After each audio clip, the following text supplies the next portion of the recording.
Good morning, ladies and gentlemen. Welcome to the Defense Logistics Agency Change of Responsibility and Retirement Ceremony. Vice Admiral Michelle C. Skubic, Director of the Defense Logistics Agency, will relinquish her position to Army Lieutenant General Mark T. Simerly and retire from the United States Navy after 35 years of dedicated and faithful service to our nation. The presiding official for today's ceremony is the Honorable Christopher J. Lohman, Assistant Secretary of Defense for Sustainment. I'm Kathy Rem, DLA's Deputy Director for Public Affairs and your MC for today's event. At this time, we would like to recognize several family members we have with us today from Vice Admiral Scubik's family, her stepmother, Mrs. Karen Coyne, daughter, Ms. Chantal Skubic, and son, Mr. Jake Skubic, her sister, Mrs. Christina Fenters, with her husband, retired Navy Commander Virgil Fenters, and their son, Jack, her brothers, Mr. Stephen Coyne and Mr. Bill Carr, with nephew, Mr. Ryan Carr, cousins, Ms. Denise James, Dr. Kamala Rising, retired Commander Matt Rising, and Ms. Heather Ryan. Joining us from Lieutenant General Simmerly's family are his wife, Mrs. Cindy Simmerly, son, Army Second Lieutenant Luke Simmerly, and daughter, Ms. Allison Simmerly, along with her fiancé, Mr. Eric Moore. Mrs. Simmerly's brother, Mr. Skip Eckenrod, and his wife, Mrs. Kathy Eckenrod. General Simmerly's sisters, Mrs. Pamela Strobel, here with her sons, Mr. Daniel Strobel, Mr. David Strobel, and Army First Lieutenant Samuel Strobel.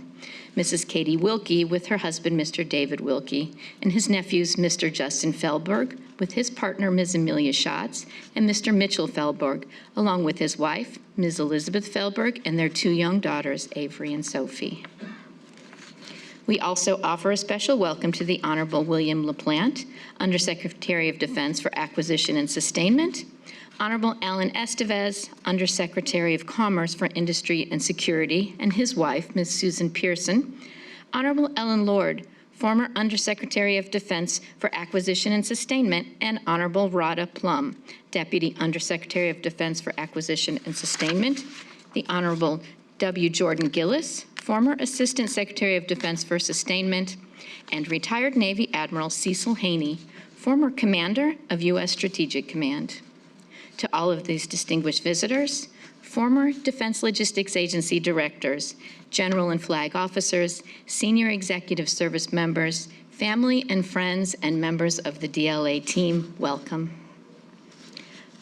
Bosun, post the side boys.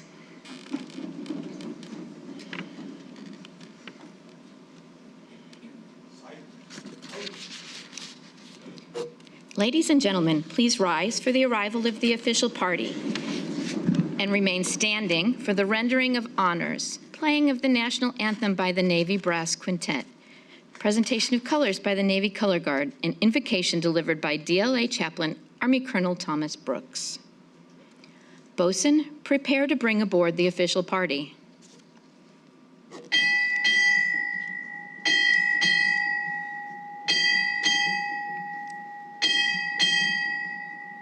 Lieutenant General, United States Army, arriving.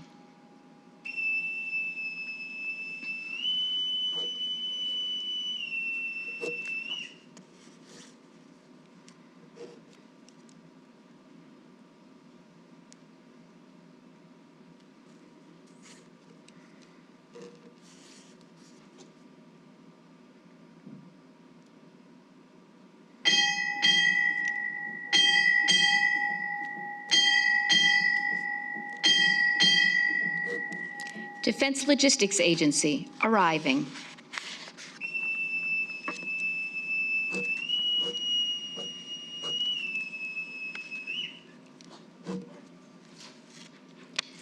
The Honorable Lohman has deferred honors to Vice Admiral Skubic for today's ceremony.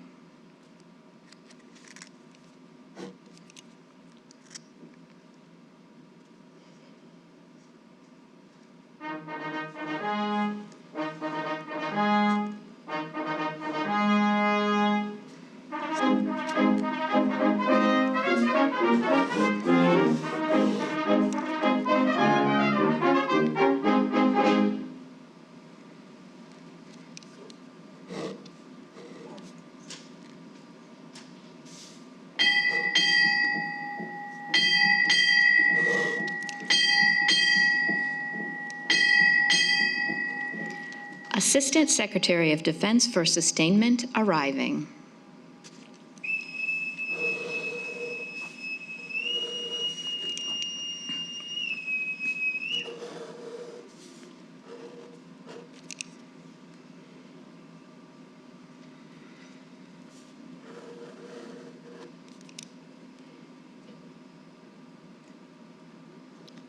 Bosun, post the side buoys.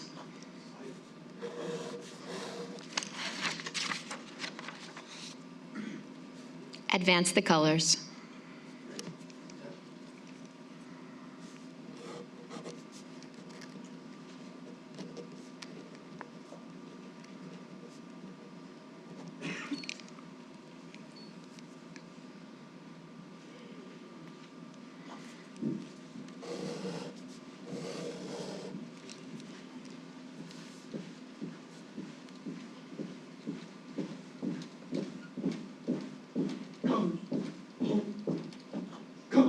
Present arms.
Shoulder arms. Retire the colors. Coach, colors turn. March.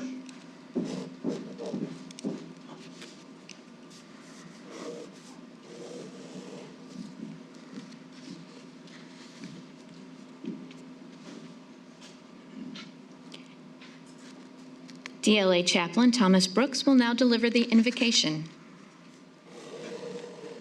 Let us pray. Our God, we come before you grateful for the leaders you've blessed us with. We thank you for Vice Admiral Skubik's leadership of DLA as director for more than 3.5 years and the extremely positive impact she had in the midst of significant world events and challenging mission sets. May we each follow the example of starting well and finishing well the race you set before us. In her case, a race, a marathon with unexpected sprints and with unexpected miles added to the end. We thank you for the vision, motivation, and focus she provided to the DLA team and for the positive imprint she leaves upon the organization and its people. We ask for your continued blessing on her and her family and loved ones as she enjoys retirement. We also pray for Lieutenant General Simerly and his family as he assumes the mantle of DLA Director. Grant him wisdom in the face of unusual challenges, synergy with his team, and fulfilling years of leading DLA for the ultimate benefit of the warfighters we serve. It's in your blessed name we pray. Amen.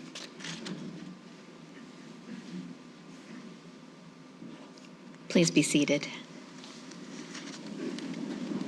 Thank you to the Navy Color Guard, Brass Quintet, and Chaplain Brooks. Before moving forward with today's event, we'd like to thank our honorary side boys. They're Rear Admiral Doug Noble, Rear Admiral Grafton Chase, Major General Bowman Bowles, Rear Admiral Kristen Acquavella, Brigadier General Sean Tyler, Brigadier General Gail Atkins, Brigadier General Landis Maddox, Rear Admiral Select Brian Anderson, and Rear Admiral Julie Traynor.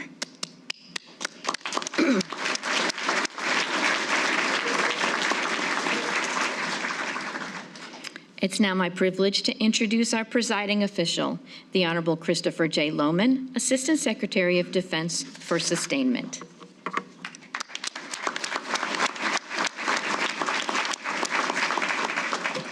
Good morning, everybody. Oh, come on. I see sailors and Marines and airmen, soldiers. Good morning, everybody. Good morning. Right, that's better. That's the joint logistics enterprise that I'm proud of, proud to be part of. So what a great day. It's a great day to be here at DLA headquarters, really to celebrate two very special traditions that we have here in the Department of Defense. And that is one, the formal transfer of responsibility from one leader to the next, recognizing that transfer, recognizing the outgoing leader's accomplishments, and looking forward to the incoming leader's leadership and acumen. The second one is really special, and it is the formal recognition of 30 years of dedicated service to the nation, and that is in the retirement of Vice Admiral Skubic. And so both of these traditions are proud ones in our department and are ones that we enjoy. And so thank you so much for your participation with us today. So with that, we'll get started. Thank you for joining me today, and it is my distinct honor as the Assistant Secretary of Defense for Sustainment to stand before you to celebrate, as I mentioned, two significant milestones: the change of responsibility for Director of Defense Logistics Agency and the well-deserved retirement for Vice Admiral Michelle Skubic. After 3 decades of exemplary service, I want to also extend a warm welcome to our esteemed guests, Honorable LaPlante, Honorable Estevez, Honorable Lord, Honorable Plum, Honorable Gillis, Admiral Haney, and all the general officers and flag officers and SESs present today. This is like the who's who of the acquisition and sustainment community.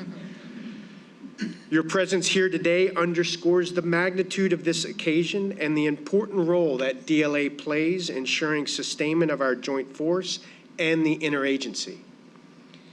I would also like to echo the welcome to members of Vice Admiral Skubik's family who are also with us today.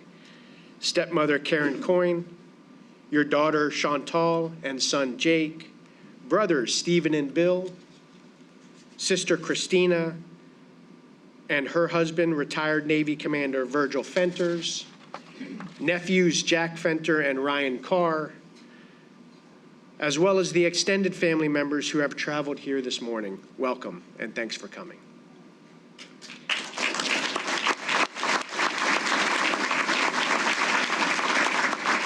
Thank you for the lifetime of support and guidance you've provided, Michelle.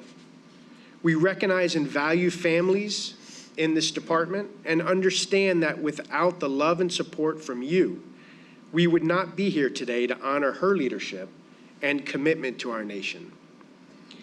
Lieutenant General Mark Simerly and Mrs. Cindy Simerly, congratulations on your promotion yesterday and welcome back to the DLA family. It's been a busy couple of days, but we only have a couple hours left. You could not be coming back to the team at a better time, a time that presents with us with as many opportunities as there are challenges in front of us. DLA's journey over 6 decades has been one of remarkable evolution and service, mirrored by the steadfast commitment and impact of Vice Admiral Skubic. Her tenure as the 20th DLA Director has been marked by profound accomplishment, steering this vital organization through challenging times with resilience and foresight. As Director, Vice Admiral Skubic steered DLA, an organization that's 25,000 strong, through the global COVID-19 pandemic response, rapid retrograde of troops from Afghanistan, national hurricane responses, and currently the continued support to Ukraine in defense of their freedom from Russian aggression. Just to name a few, it's been a busy 3.5 years. For those of you who don't know, DLA is a vast global enterprise spanning 48 states, 28 separate nations, managing and executing over $42 billion annually. The average DLA day, and just to put it in context, the average DLA day includes 92,000 orders, 9.5 million gallons of fuel issued, 35,000 uniform items supplied, 880,000 meals delivered, and 120,000 repair parts dispensed. Wow. It's hard for me to even say that, much less to manage an organization of this magnitude. Assigned in the beginning months of the global COVID-19 pandemic, Vice Admiral Skubic hit the ground running, ensuring DLA supported multifaceted efforts throughout the pandemic, delivering vaccines, millions of test kits, hand sanitizer, masks, gowns, and what it seemed like at the time, billions of gloves. Vice Admiral Skubik's leadership was evident in the agency's response to the presidential directive to execute a full withdrawal of all personnel and capabilities from Afghanistan. This operation included evacuation, temporary holding, and relocation of up to 90,000 Afghans, evacuees eligible for special immigrant visas, supplying emergency commodity orders, blankets, health and comfort packs, coronavirus test kits, and vaccines. In 2022, President Biden signed the Unified Command Plan, realigning global bulk fuel management mission from DLA to Transcom.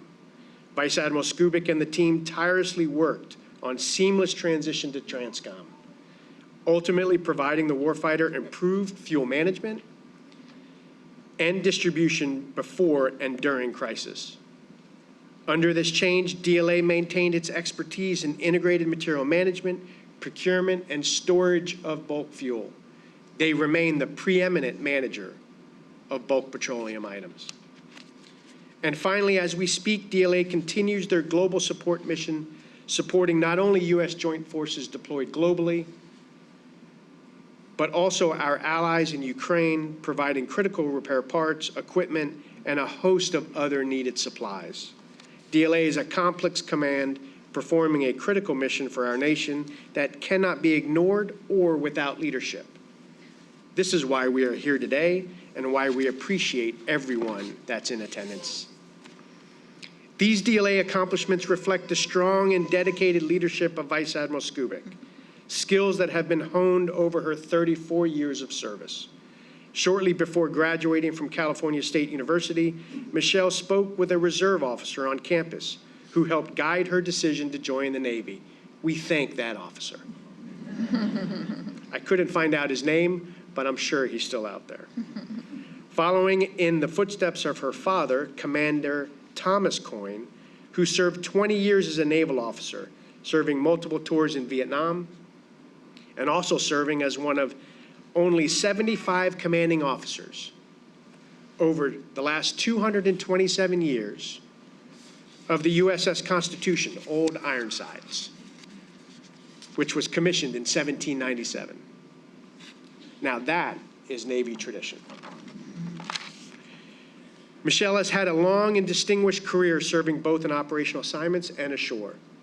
Her operational assignments include serving on the USS Acadia during Desert Shield and Desert Storm, as supply officer for pre-commissioning on both the guided missile destroyer McFall and the aircraft carrier George H.W. Bush. Michelle's shore time includes commanding officer, NAVSUP Fleet Logistics Center, Norfolk, Chief of Staff, Naval Supply Systems Command, Director, Logistics Fleet Supply and Ordnance, PAC Fleet, Commander, DLA Land and Maritime, Commander, Naval Supply Systems Command, and in a Navy first, the very first female Chief of the Supply Corps, all paving the way to become the Director of DLA.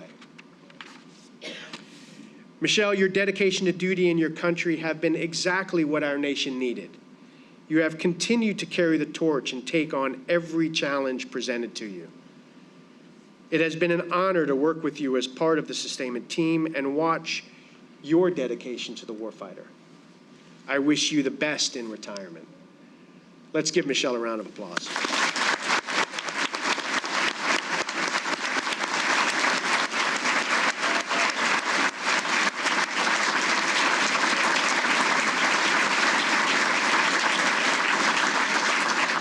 Don't worry, you'll get another opportunity.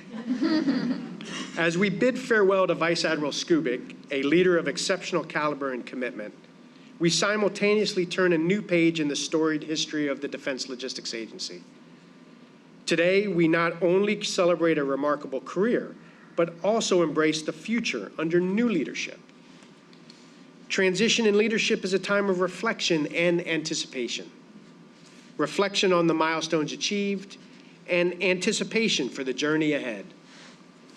It's a moment to acknowledge the legacy left behind while looking forward with optimism to the opportunities in front of us.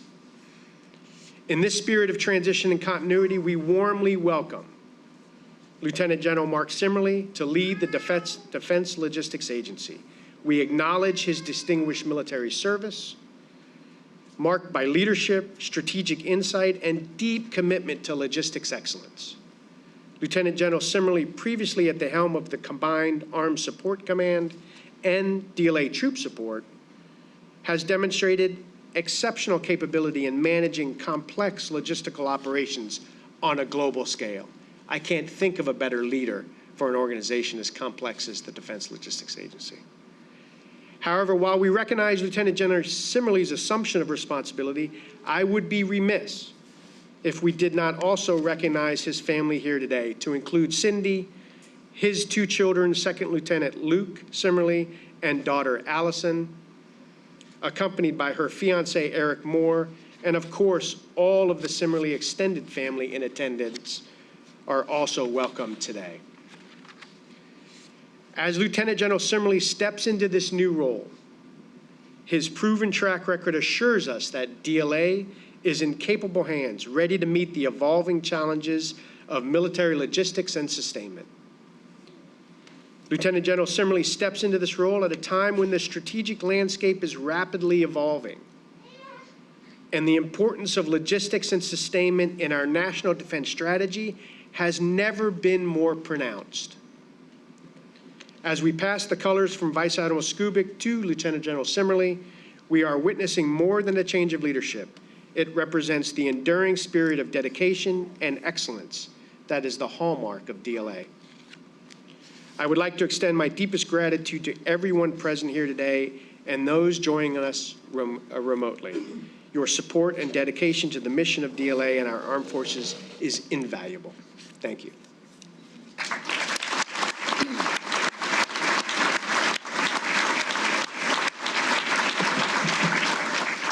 Thank you, sir. Would you please come to center stage?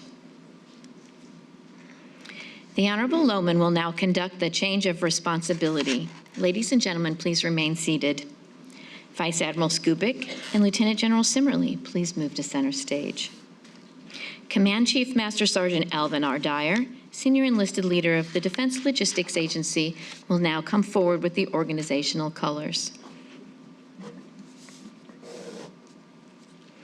Command Chief Master Sergeant Dyer will pass the flag to Vice Admiral Skubic, signifying her tenure at the head of this remarkable organization.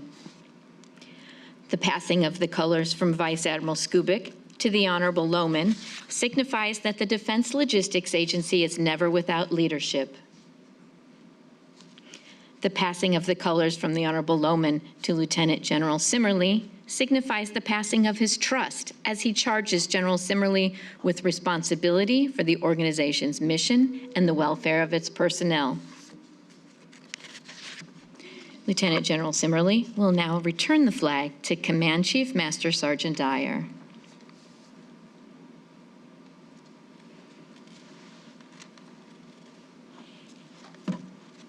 Thank you, Honorable Lohman and Vice Admiral Skubic. You may take your seats.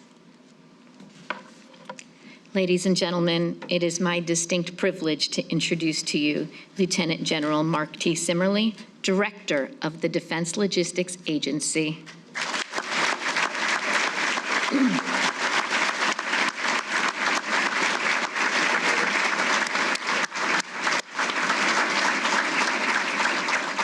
Good morning, everybody. Honorable Lohman, thank you for presiding over today's ceremony and for your gracious remarks. And Cindy and I want to thank all of you for joining us today in person and online, and want to give a special thanks to the many people who've made this ceremony possible. I'm grateful for all the leaders, family, and friends of DLA who've joined us here today. In particular, I'm grateful for the presence of Honorable Estevez, Honorable LaPlante, Honorable Lord, Honorable Plum, and Honorable Gillis, and also Admiral Haney. It's also great to see so many of our DLA directors and their spouses back with us today in this headquarters. To our distinguished guests, General and Flag Officers, members of the Senior Executive Service, senior enlisted leaders, military colleagues, industry partners, and community leaders, DLA team members in the room and across the globe, thank you for your presence at this ceremony today and your support to the women and men of DLA. Please allow me to take a moment to express my gratitude to the entire DLA staff, particularly our stellar protocol team, and everyone involved in the planning and execution of this first-class event. I also want to thank the United States Navy Band for sharing their talents this morning, the United States Navy Color Guard, Chaplain Thomas Brooks, our MC, Ms. Kathy Rame, and to all of our participants, thank you for making this a truly unforgettable ceremony. And finally, I want to thank all the many teammates from across the agency who are responsible for this event. Please join me in applauding their many efforts to make this a special ceremony.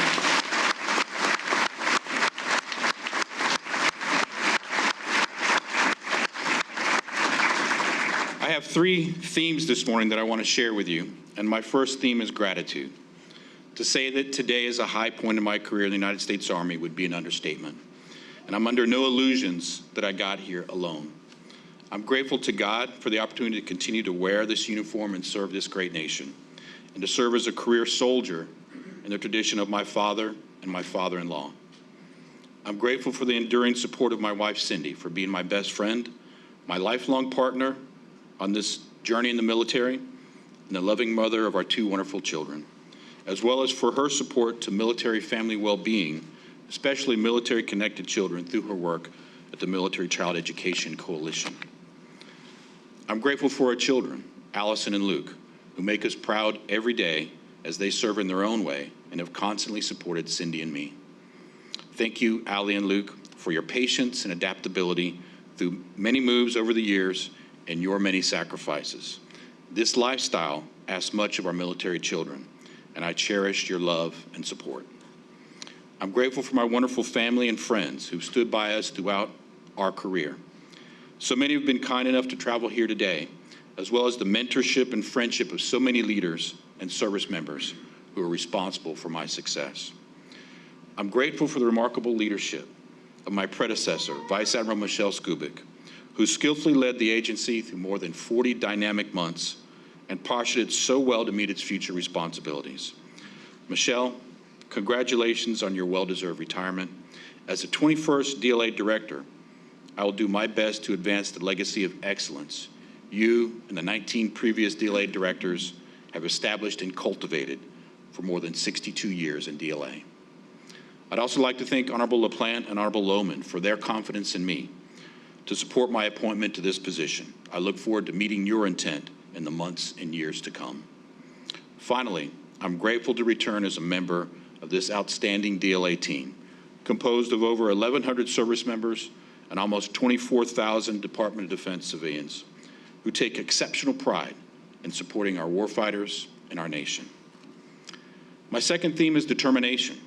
I'm determined to lead DLA in the delivery of secure, resilient, and responsive logistics to enable warfighter readiness and global responsiveness of the joint force. I'm determined to anticipate need and lead change in the face of rapidly evolving requirements in the contested logistics environment, to transform global logistics, deliver readiness and lethality to the warfighter, and support our nation, knowing that victory on every battlefield hinges on logistics. I'm determined to enhance service, industry, and ally and partner interoperability to advance our mutual national defense logistics imperatives and to advance the agency's ability to innovate and integrate data into analytic processes and strategic decision-making. Finally, I'm determined to lead with trust, discipline, and commitment, and to continue to invest in the power of the DLA people and culture, always treating each other with dignity and respect, and optimizing each teammate's potential to learn, develop, and succeed. My final theme is confidence. Confidence in what we'll accomplish in DLA together. To the men and women of DLA, I'm privileged to be back on this team, serving our warfighters and our nation shoulder to shoulder. Together, we'll continue to generate warfighter readiness through enhanced effectiveness, efficiency, and interoperability while we take care of each other and build on the positive can-do DLA culture. I'm confident that we will continue to accomplish the mission. The Department of Defense and our nation are counting on us. Ladies and gentlemen, I'm humbled and honored to lead the nation's Combat Logistics Support Agency. As the first DLA director, Lieutenant General Andrew McNamara frequently said, "Let's get going. Warfighter always."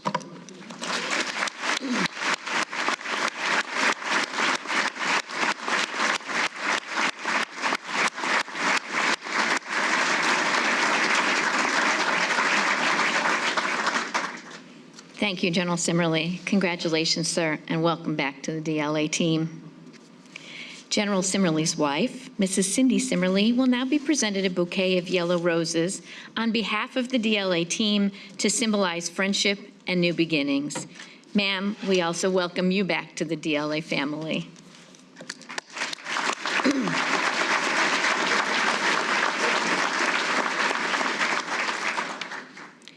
Ladies and gentlemen, we've also come together today to celebrate the illustrious career of Vice Admiral Michelle C. Skubic after 35 years of loyal and dedicated service. Would the Honorable Loman and Vice Admiral Skubic please come to center stage?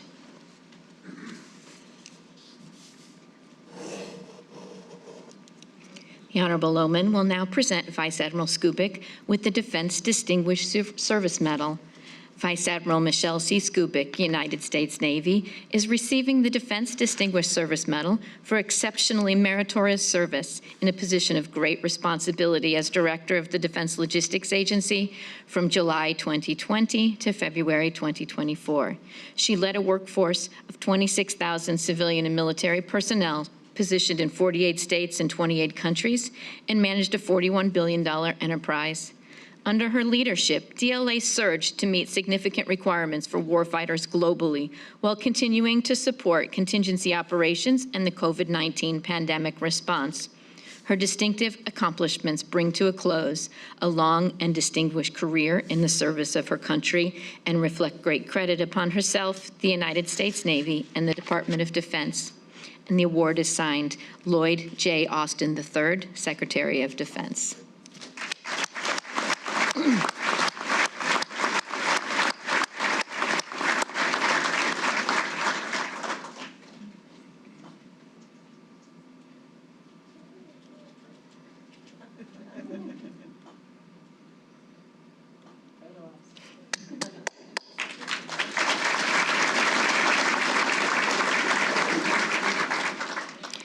Admiral Skubic has received several commendatory letters, including recognition from the President of the United States, the Secretary of Defense, and the Secretary of the Navy. In the interest of time during today's ceremony, she has elected to only be presented with a letter from the Chief of Naval Operations, Admiral Lisa Franchetti. In the letter, Admiral Franchetti congratulates Admiral Skubic on a spectacular career in support of the defense of our nation. She goes on to quote President Kennedy, himself a sailor, as saying, "If not us, who? If not now, when? Ask not what your country can do for you, but what you can do for your country." She also writes, "Thank you for answering the call and for your service to our Navy and nation. Though your retirement creates a void, you are leaving us in good hands. You have made a difference that will be felt for years through those you've led, trained, and mentored. They are your true legacy." Signed, L.M. Franchetti, Admiral, United States Navy.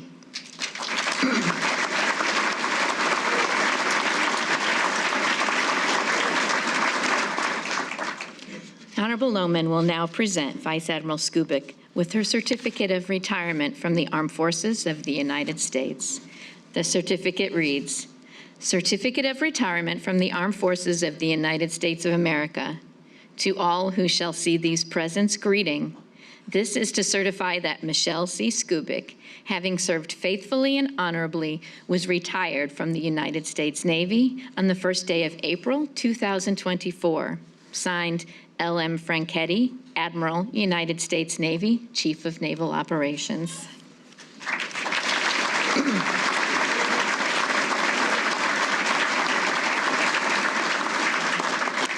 Thank you, sir. You may take your seat.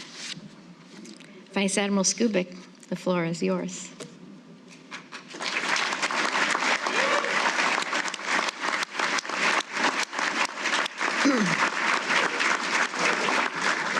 Oh my goodness. You know, I was driving in today and I started crying at a country western song. So we're either in really good shape because I got it out of my system, or we are in a hurt locker. Anyway, good morning all. Thank you for taking the time to be here, and I'm daunted by looking around this room. So, you know, thanks for coming from near and in some cases quite far, and in some cases even spending your birthday in the air, flying over the Atlantic. Andy Kite, where are you? UK Vice Admiral Andy Kite, thank you for spending your birthday in the air to be here. And belated happy birthday, and thank you for the teamwork. Much more yet to come. But whoever you are, for whatever reason you're here, thank you for your role, the role you played in both my career, my family's life, and the support for the warfighter always through our mission here at DLA. And I've got to say, this is truly an unimaginable moment, as you can imagine, for a lot of obvious reasons. And then there's also it quite literally took an act of Congress.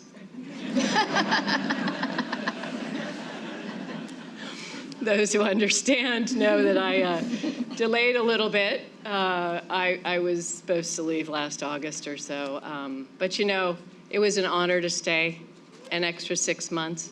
I mean, I'd have stayed an extra 6 years and beyond if that's what was needed for the team. That's what teammates do. And you know, I'm reminded that some other leaders in DLA's history, you know, they extended when asked by me in a couple of cases. Jim McClarity's here, Mr. Mack, great to see you in Emerald. You know, he stayed on an extra 6 months when I was taking Land and Maritime because it was good for the team, for that continuity. Mike Scott did the same thing here at DLA when I became the director. Mike's at a U2 concert in Vegas, by the way. But I really appreciated those two leaders being willing to stay on for the team. And I want to thank the team. There's way too many to name. We had 50 people who helped coordinate and participate in today's event and help you all find your parking, whatever. But thank you to each and every one of you for the work you did without the usual planning horizon, mind you. You know, you got to be ready to retire and ready to retire and ready to retire. But thank you. You always pull it off superbly, and you make me so proud. And when I look out here, I see way too many people to name. So again, please know how immensely grateful I am for each and every one of you for how you've influenced me and my career and my family, and how DLA does its mission every single day. You know, there's an amazing crowd of family and friends and colleagues and mentors from the years and bosses and honestly some serious logistics icons in this audience. And so, so forgive me that I just say thank you all for being here and doing what you do so superbly well. And of course, I got to thank the most important person here today, which is none other than Lieutenant General Simerly. No, seriously, Mark, thank you. Thanks for being here. But honestly, you're the right person to step into this role. And congrats to you and your family on the well-deserved promotion after these decades of service to the nation. You are a perfect fit to take the agency into the future with a focus on global resilience, posturing for the fight, and partnering across all these incredible joint logistics enterprise leaders and more, and our international and industry partners. So congrats, number 21. To all my bosses, starting with Honorable Lowen, sir, at least my boss for maybe 5 more minutes. Maybe we're done, right? Are we done? Anyway, thank you for your flexibility, sir, first and foremost, for being willing to combine 2 ceremonies into one. That's kind of a Navy tradition. Not all the services do it that way. And also for allowing us to have a bit of a, combination of traditions, side boys and flag passing and the watch and cake cutting later. But more importantly, sir, you've been a supportive and empowering leader with the right mix of high expectations and DoD organizational prowess to drive impact across our expansive DLA mission. And with the nature of war today, you've heard about it, with it being more complex weapons across all domains, distributed battlefield, a most certainly contested logistics environment. Your vision for a regional sustainment framework will help bolster the integrated deterrence that we need to deter adversaries. And DLA is poised to do its part. So thank you, sir. To other current and prior leaders across the ANS team, Honorable LaPlante, great to see you. Honorable Plum didn't make it, I don't think. Honorable Lord, thank you, ma'am, for being here. Honorable Estevez, you're kind of an alum to this business, aren't you? Thanks for being here. And Admiral Haney, it's great to see you, sir. It's been a while. It's a treat to have you here. And a special shout out to all the many hardworking civilians in the Pentagon who step in time and again to fill those gaps that happen during administrative turnovers and other times. They are often juggling, Secretary Gillis, sorry, missed you. You're across the aisle. Sorry, sir, it's great to see you again. But those civilians who juggle often multiple jobs because there's gaps, but the leadership has to be covered. And there's last names like Cummings and Kausner and Marani and Method and Kramer, and the list goes on. But it was an honor to work with all of you. We always felt like we were rowing in the same direction and always rowing hard. So thank you. The former DLA directors have been mentioned, and I've got to say I have immense gratitude for each and every one of you. It was your shoulders I stood on for the last 3.5 years. And so Admirals Lippert and Thompson and Harnachek and Generals Dale and Williams, thank you, and your spouses and all that are with you here today for being here. But you each left your mark on the positive trajectory of this agency. And to General Williams, just a little extra for you, sir, because I want to say that you were always, first of all, great boss when I was DLA Land and Maritime, but also you were always gracious, even when we were on the opposite side of issues when I was NAVSEP commander. And you proved that no matter what differences we might have, we always have to keep working together. So thank you for that. And I'm glad that you and Myra are leading future Americans at Hampton University now, sir. And then one former director, Lieutenant General Bush, couldn't be here today. He was my boss at aviation, as was Rear Admiral Griffith. Are you here? Hey, thanks, Vince, for being here. But General Bush, he introduced discipline production control at aviation, which I think was masterful. He later chose me to be DLA Land and Maritime, which I think was probably pretty significant to getting here today. And then he was very thoughtful in calling me one day when I was on travel in Lithuania, work travel, and he had heard my dad was seriously ill. And he encouraged me to go home. And that call meant so much. And I went home. And you really don't know when it's going to be the last time. So I'll never forget that gesture. So if you're watching, General Bush, thank you, sir. Anyway, to all the former DLA directors, thank you for paving the way to today's DLA. To the executive board, again, I don't have time to name names. I've seen so many of your faces here.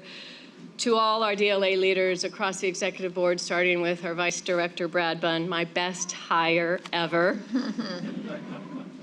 and all our admirals and generals and senior executives and leaders and you know, the MSCs, the J&D codes, the regional commanders, you're all world class. There's no one better. I admire all of you for passionately supporting not only the Job 1 warfighter around the globe, but also caring deeply and continuing to support our number one strength, our DLA teammates. And I love actually that you challenge each other all the time to be better as a team. It's a healthy competition. To all the side boys here today, I chose all of the flags and generals that are on our DLA team. And you represent the warfighters we serve. You represent the DLA global team that we have and the mission we support day in and day out. And I appreciate that some of you are taking on this Navy tradition for the very first time. Now you're pros, so thank you very much. But we've got J3 covered and J9, our Joint Reserve Force covered, and all the MSCs except for disposition services. And trust me, Mike, I almost asked you to put a uniform on again. I think you would have done it. But, and then I asked a side boy number 8, none other than DLA alum and dear friend, former DLA Indo-PACOM commander, regional commander, Rear Admiral Kristen Aquavella. She rounded out our 8. So Doug, Tripp, Gail, Chip, Sean, Landis, Brian, Kristen, thank you. You also represent the kind of talent that the services continue to send DLA year over year. Thank goodness. So services, thank you. Keep it up. Keep it up. And then to Rear Admiral Noble and Rear Admiral Chase and Brigadier General Tyler, I wish you all Godspeed and my gratitude for your service to our nation as you face your upcoming retirements later this year. How about a round of applause for them?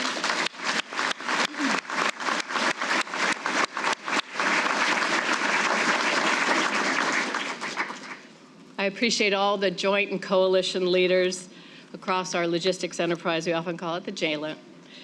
You know, the joint staff folks, thank you for being here. OSD, combatant commands, international partners. I think we have enough to hold a JLB, sir. We must move with speed to get after solutions that exploit our collective capabilities and our core competencies, and lean into logistics solutions together, and train and exercise together, and innovate and collaborate, and keep thinking ahead together so that we can outthink and outperform our adversaries. Bottom line, we are always better together. So to my dear DLA shipmates, as I call it, the teammates around the globe, what an amazing few years we've had, and perhaps indeed the most intense and demanding in our 62-year history. To borrow some Navy jargon, we faced incredible headwinds and tumultuous seas together.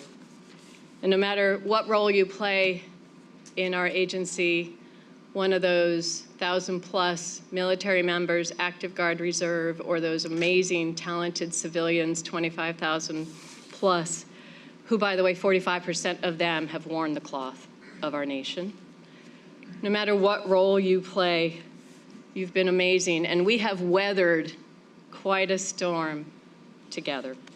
And we've preserved our unwavering, unrelenting focus on the warfighter.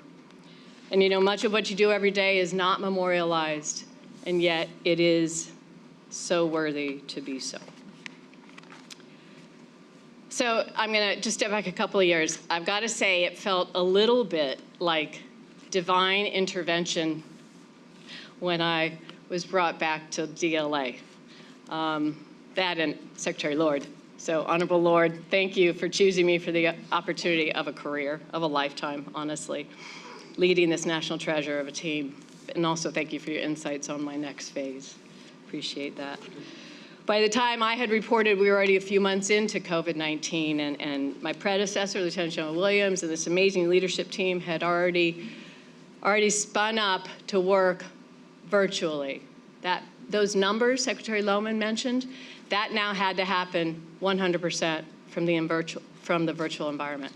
That is for those who actually could operate in the virtual environment, which is about 2/3 of this workforce. And of course, the other frontline heroes in the disposition yards and the document services and the distribution centers, they didn't have a choice.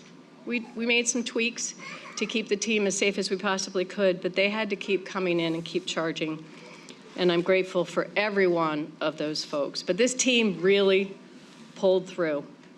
And I've got to say, my previous DLA tours gave me a running start in understanding our organization, our global footprint, how our customers are structured around the globe, our IT systems, our amazing automated procurement finesse, and more. And I am so glad that I had an appreciation and understanding of all of that already. Can you imagine learning all of that on Zoom? Anyway, I've seen challenges and opportunities face this agency day in and day out, and it happens at a pace that would make your head spin. I am not going to repeat the many accomplishments and focus areas that DLA has had over the last 3.5 years. You know, you heard about them. They're just going to keep coming, folks, right? The demands are going to keep presenting to this agency, and you've got to be at your best. We need that day in and day out. And I know you've heard me say, and I think it was General Day who once coined the phrase, I saw you out there somewhere. Where are you? There you are. On our nation's worst day, DLA must be at its best. There's no choice there. And that's something I know this team never forgets, and I've been truly honored to be your 20th director. You know, I've had an amazing career, opportunities left and right in the Navy, and I've had incredible leaders time and again. Too many to name, and I'm not going to go into my Navy origin story, but it was kind of just that random. Some reservist started talking to me. What I didn't know is that my dad's service in the Navy, and especially on the USS Constitution, at a very influential time in my life, in my teens. That'll tell you how old I am when you look up when that was. Anyway, you know, those planted seeds I couldn't have possibly imagined. And until that day that I had that conversation, the next thing you know, I am literally in the Navy. But once I did join, you know, once the Navy took a chance on me, and they were, the recruiter said, your GPA is just not quite good enough. The female candidates at the time had a 3.85 GPA. Yikes. How many of you would not have made the cut? But I was on par with the rest of the candidates.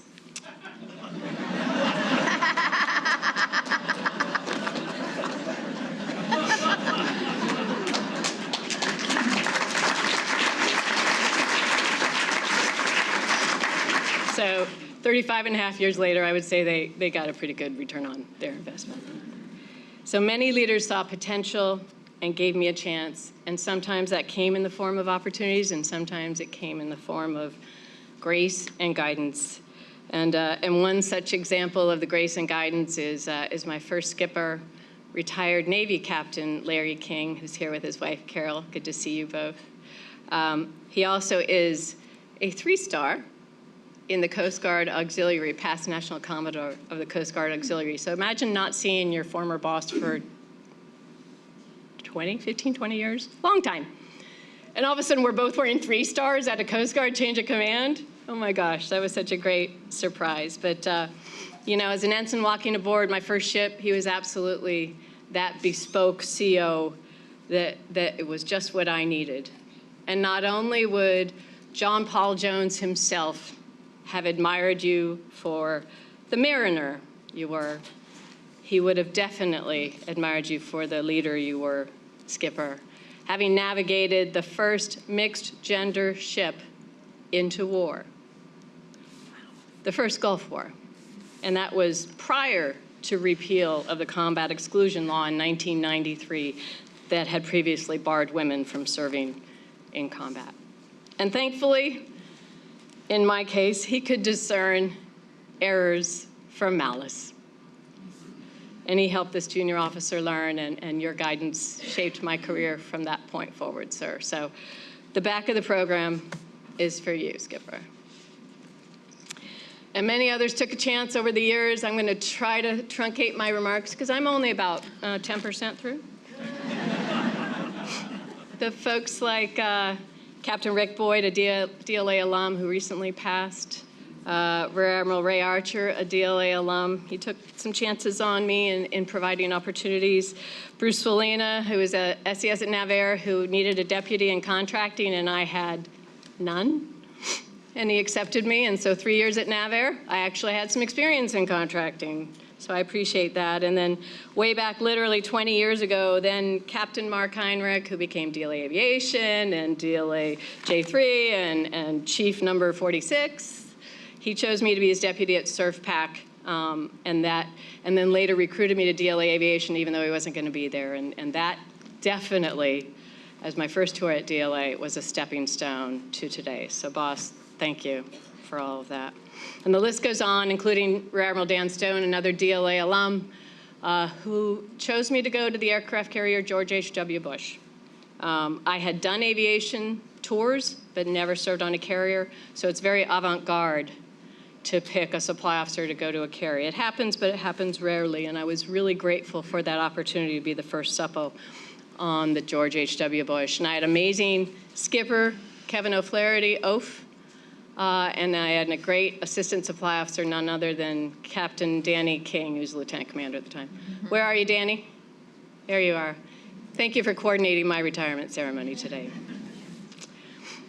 And thanks to all those leaders who took a chance on me and provided that grace and guidance that shaped my career.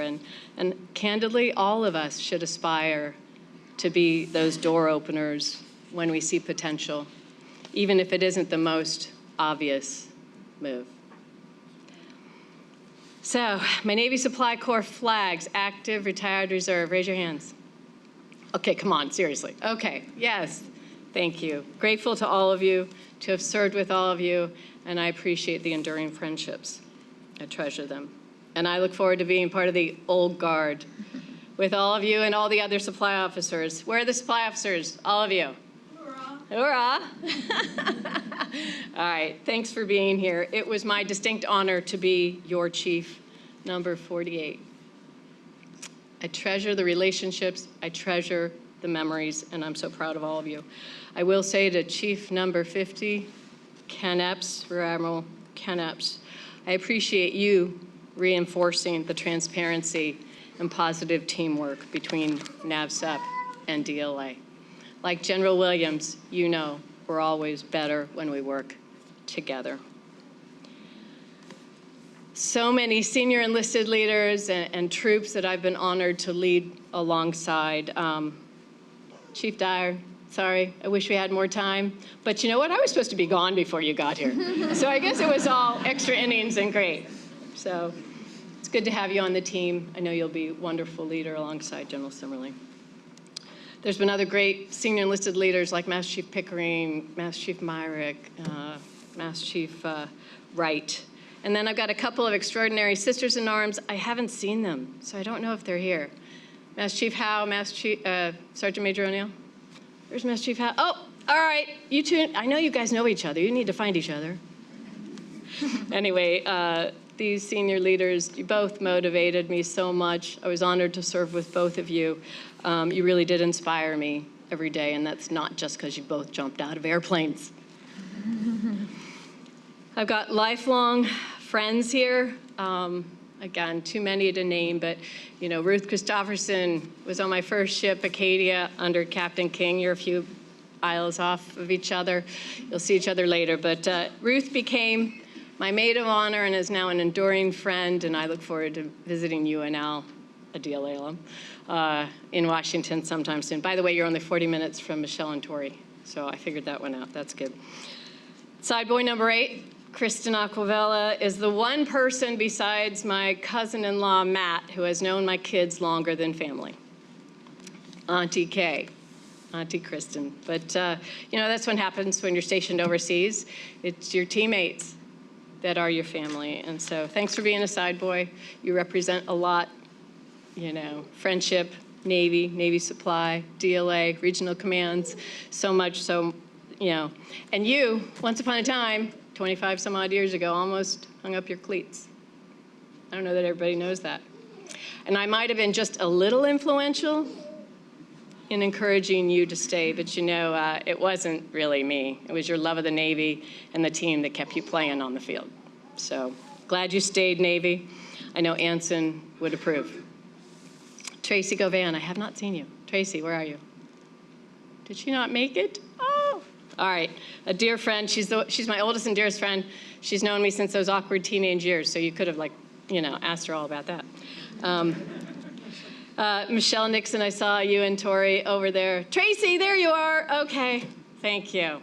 Yeah, I skipped the other part, so we're going to leave it to history. But thank you and Tom for being here, and 143. So Michelle and Tori here from Washington, thanks for being here, and I know how much you love to fly. So, and it was big. Michelle and I met 32 years ago, and we were instant forever friends, sisters from different misters, as we say. And, over the years, over the time zones, we've chatted across the oceans when one or the other of us was in labor, 2 a.m., whatever, because the guys were sleeping. It doesn't get any closer than that. Thanks for being here. And Tori, go 49ers. You didn't wear the ring, did you? Yeah, okay. Now they're wondering. But, and good friends beget good friends, through Mark Heinrich, I met Honorable Estevez and Susan Pearson, and now we're friends. And I can't wait for the next dinner adventure. Commander Teddy Dyson retired. I know I saw her back there.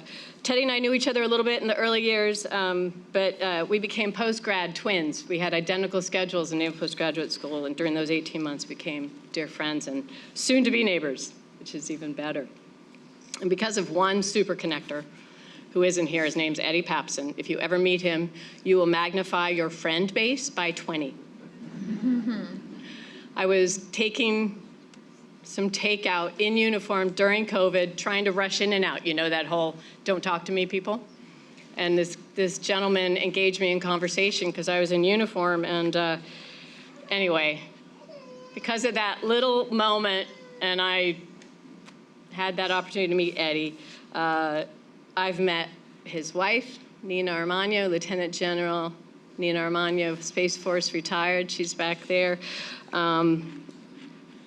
Their neighbor at the time, Susan's next to her, and then a friend, Tom Goffis, who's over at NATO. For a while, the 5 of us were a COVID pod, right? We were our own little extended family, and then through him and them, I literally have counted, I have 20 additional friends that I have a different relationship with because of Eddie. And I am so grateful that I chose takeout that night. And the list goes on. So many friends that I can't name, and some of them that I'd even plan crazy future trips with. You know who you are. I'm looking.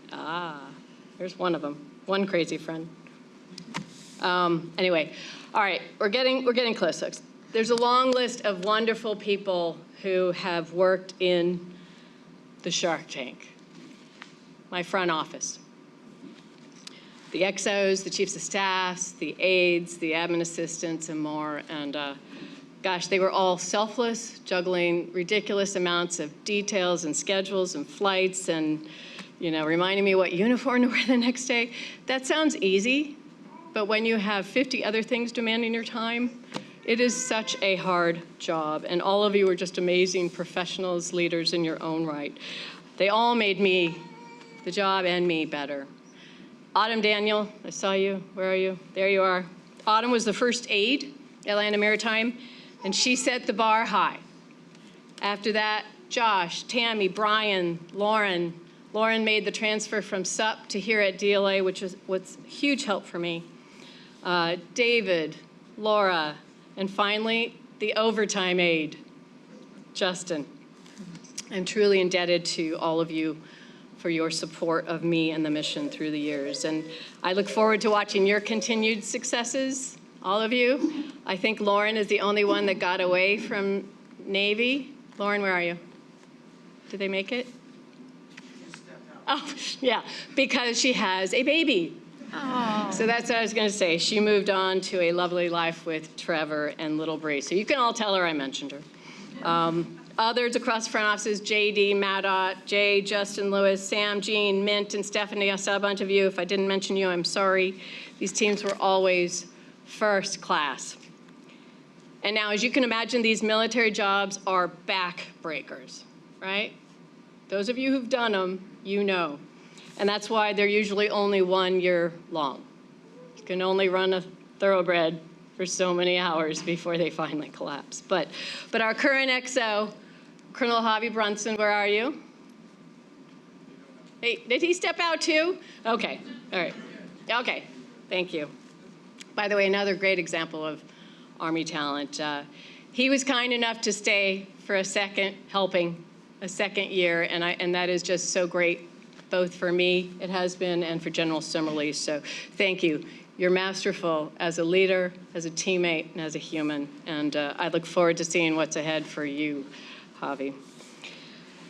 And then there's this group we called ourselves the Originals. It was Tammy, Tim, Tom, me, rounded out by Jess and Sarah. And you all made some really hard work incredibly fun. And I think we have the best birthday ball pictures ever. We tried to outdo them every time. And I think the last one was a moving escalator, right? Taking a picture on a moving escalator. I think Chantal was at that one. But my only regret is that I did not name every one of these front office teams because they all deserved it, and they're all worth memorializing. But maybe this one's the extra inning team. I don't know. But anyway, all right, family, last bit. You know we're getting close when we're on family. And let's see if I can get through this. I'd like to thank my cousins for being here, from up in Philadelphia, from out in California, and then here in Springfield. So Denise, Heather, Cam, and Matt, thanks. There's a story. My cousin Kamala and I used to exchange some letters. So when I was stationed in Sicily, this was 94 to 97, I used to write her letters about this friend of ours, Matt, this Navy pilot, he's now retired, that I really wanted her to meet. And, so years later, they finally met, and he is now my cousin-in-law. So, and he is, like Kristen, the one who's known my kids since they were born. And anyway, she apparently still has those letters, which I think is so cool. My stepmom, Karen, is here, and she is the matriarch and dear Nana to her 3 grandkids. And, she didn't have to choose that Navy officer who had a somewhat independent and rebellious 8-year-old, but she did. And my dad and Karen shared nearly half a century together before we lost him. He's a part of us every day, and definitely here in spirit. And in fact, his 70-year-old sword will help us cut the cake later, along with General Simerly's dad's sword as well. A new tradition. And I can just imagine Dad smiling, thinking, frugal Dad, hey, you got one more use out of it. But Nana, Gov, I've got a little something for you. You can open it later. It's there, the box, the bigger one, yep. Thank you. But it is my oath of office from 1988. And it has my signature, and it has Dad's signature, my commissioning officer. Who would have ever imagined from that moment in time? Anyway, thankfully you did choose Dad because I got a few great siblings out of it. Tommy is not here. Christina, who always vied for favorite daughter status. Marrying Navy, and having a great kid, Jack. Anyway, I hope you, Virgil, and Jack make it out east sometime soon. And then there's Stephen, the youngest. Sorry to throw this on your birthday, Stephen. So happy birthday. There will be cake.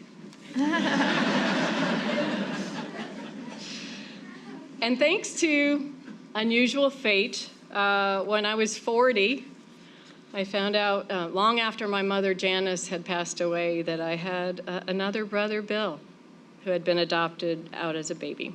And so after living literally as an only child for 12 years before Tommy started showing up and the others, it turns out that I was not an only child, and I had a cool brother out there after all. So Bill, I'm glad you and Ryan could make it. Families are fascinating. Mine is no different, and I'm just grateful for that. All right, kids, my recent roommates. I knew they'd love that. But like, you know, a lot of 20-somethings, they had some roommate gaps, some lodging needs, you know, and my guest room looked like a good option. So I've got to say it's been a treat to spend extra time with both of you. And it has made all the difference as I face this pretty significant transition in my life. And, you know, like so many military kids, you've had all the stresses, new homes, new friends, new schools, new sports, and you've navigated it like champs. You had 5 schools by middle school. Fortunately, it kind of, you know, petered off after that, and you were able to stay put for a while. But, you know, you dealt with me on deployment. You dealt with my long hours. You know, it was hit or miss for me to make it to volleyball or soccer, you know, or tennis. And it was just such a joy to cheer you both on. And that includes cheering you on now. You've both flourished, and I'm so proud of you.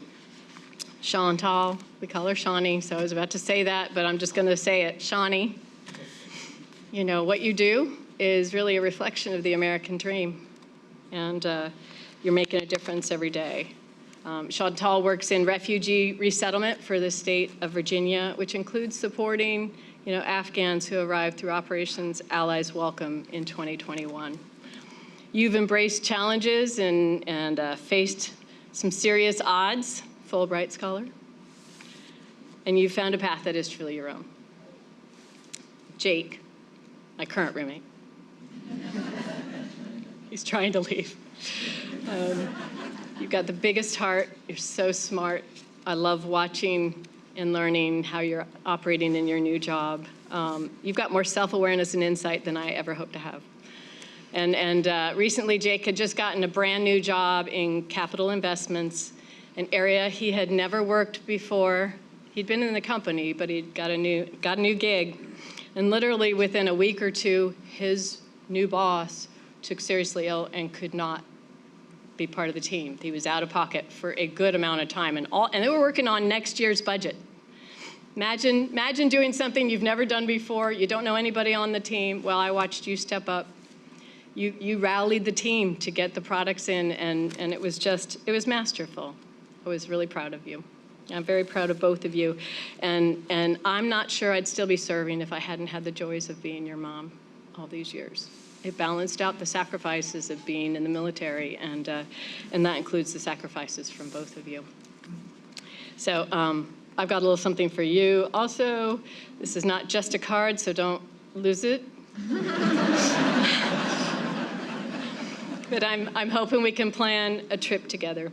And you two get to decide where, so good luck with that. Maybe back to Sicily, where you were both born, or Scotland, or the Netherlands, or something fun. And then I appreciate your dad's service to our nation.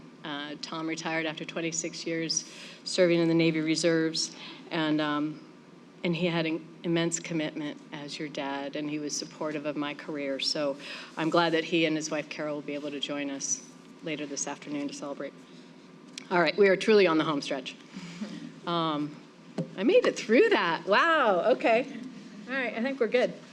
All right, so, you know, at the end of the day, when I look back at my career, and so many of you here who have retired already know this, and so many who will can feel it, but the highlight won't have been the what or the where, right? It will have been the who. Will have been the who. To have had the honor to have served alongside, you know, those incredible troops, young and old, those lifers and those one-hitch wonders, and those amazingly hardworking civilians, all unique in their talents and their personalities and their backgrounds, but all just amazing, tried and true patriots working together. That's what I'm going to remember. So, this is your participation part. So, Michelle, and it's Super Bowl season, so this should be your clue, right? Michelle, you've just retired from the Navy after 35 and a half years. What are you going to do next? Go to Disney. Nah. I'm going to go to see Taylor Swift in Sweden with Joan and a bunch of others, because I can.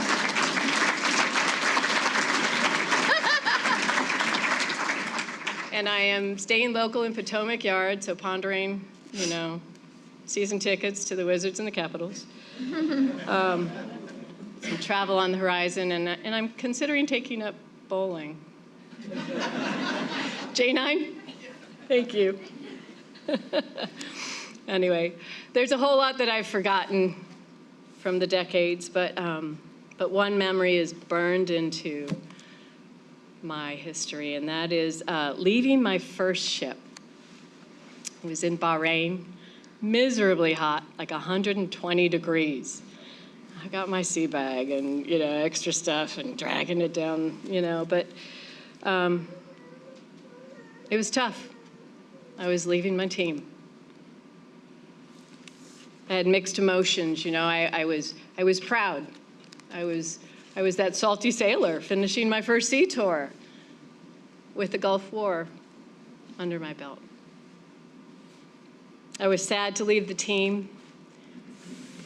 They had become a family. But I was also excited for the new adventures, just like today. So you get to picture me with a full sea bag slung over my shoulder, full of some amazing memories, some heart-wrenching losses, lifelong friendships, many of them here, and pride in so many great teams and teammates that I've been honored to serve alongside. And I'm again proud, sad, and excited for the next adventure. So thank you for tolerating that very long speech.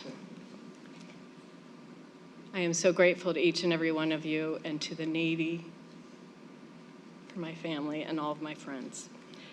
And I will keep you all in my thoughts and prayers in this crazy world of ours. And I will be cheering DLA and all of its amazing teammates from the sidelines. And you have my immense gratitude. Thank you for everything. God bless each and every one of you. And warfighter, always. Thank you.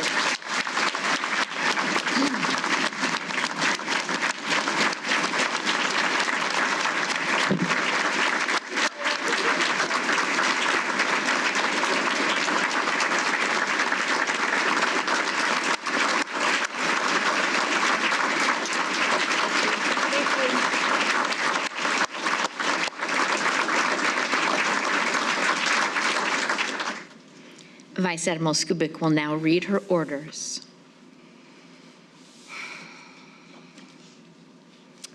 These orders are pretty special because they're also signed out from Admiral Lisa Franchetti, a glass ceiling breaker, the first female chief of a DoD branch.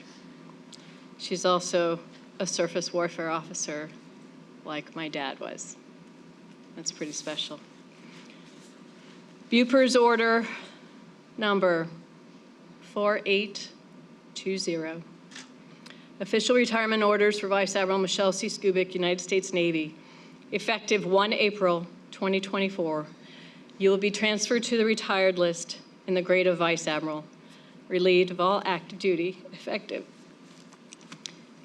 2359, 31 March 2024. Signed, L.M. Franchetti, Admiral, United States Navy, Chief of Naval Operations. Skubic out.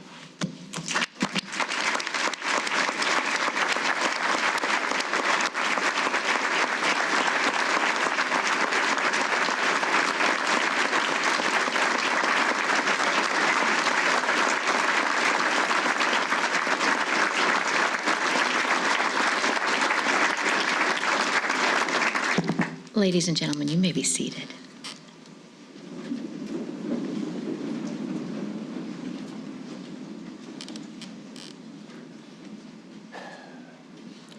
For 35 years, this sailor stood the watch. While some of us were in our wrecks, sleeping at night, this sailor stood the watch. While some of us were off in school, learning our trade, this shipmate stood the watch. And yes, even before some of us were born into this world, this shipmate stood the watch. In those years where the storm clouds of war were seen brewing on the horizon of history, this shipmate stood the watch. There would be times when she would cast an eye ashore and see her family standing there, needing help, needing guidance, needing that hand to hold during those hard times. But still, she stood the watch. She stood the watch for 35 years so that we, our families, and fellow countrymen could sleep safe and soundly each and every night, knowing that a sailor stood the watch. Today we're here to say, shipmate, you stand relieved. Relieved by those you've trained, relieved by those you've guided, relieved by those you've led.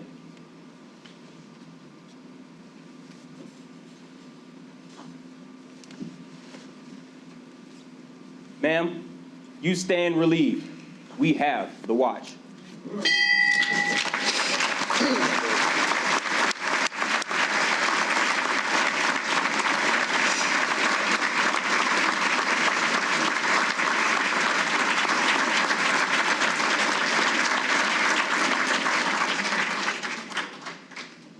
Bosun, post the side, boys.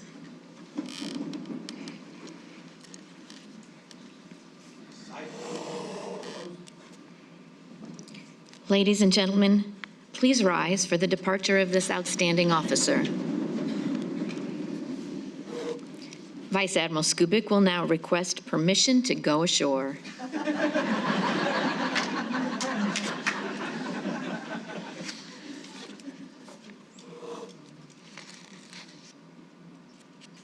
Permission granted.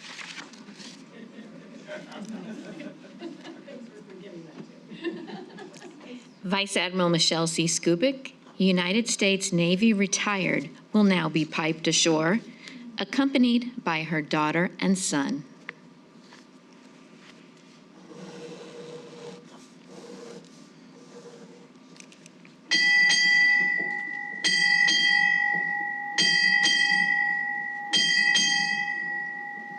Vice Admiral, United States Navy retired, and family departing.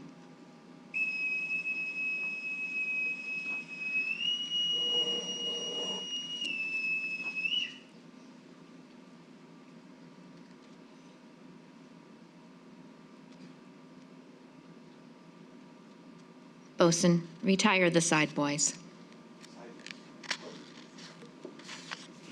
Ladies and gentlemen, please remain standing for the departure of the official party in the first 3 rows in the center section. Then I'm going to ask you to stay in your seats for just a few more moments while the official party conducts a cake cutting in the rotunda. At this time, I invite the remainder of the official party and guests in the first 3 rows in the center section to depart to the rotunda. Thank you.